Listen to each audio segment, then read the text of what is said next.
you may have drove here tonight in a hybrid car. These cars use alternative fuel in addition to gasoline to improve our car's capabilities, and it may have a positive effect on our planet. These cars are fantastic, but I don't study cars. I study the brain.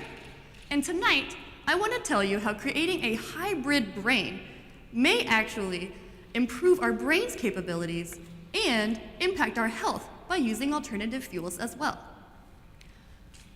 The adult brain, actually, what was I going to say next? I knew this was going to happen. Ashley Simpson panic dance.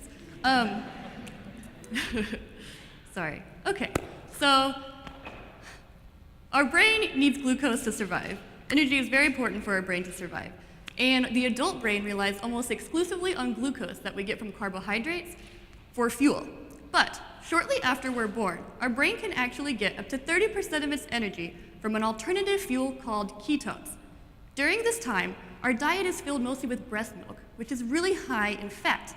And when we eat a lot of fats, these fats get broken down into ketones, which can travel to the brain and be used to produce energy.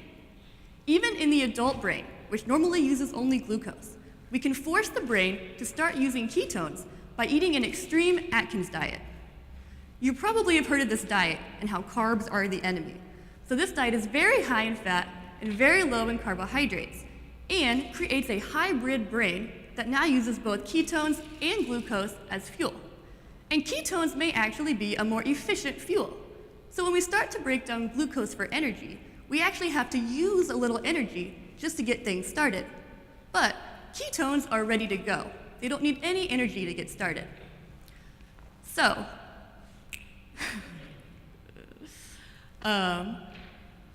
could actually, adding these ketones as an alternative fuel, could they actually improve our brain's function?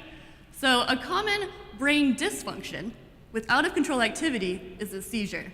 And it turns out that for people who experience frequent seizures, eating this extreme Atkins diet can actually reduce the number of seizures that they have, sometimes to 0. So it seems like ketones are having an extreme effect on the brain. And I hope to find out if ketones may be actually having a beneficial effect in Alzheimer's disease, where we know that glucose metabolism is disrupted.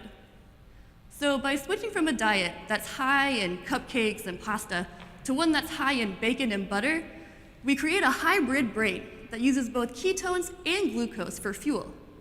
And while other people figure out how hybrid cars may save our planet, I hope to figure out how this hybrid brain may positively impact human health. Thank you.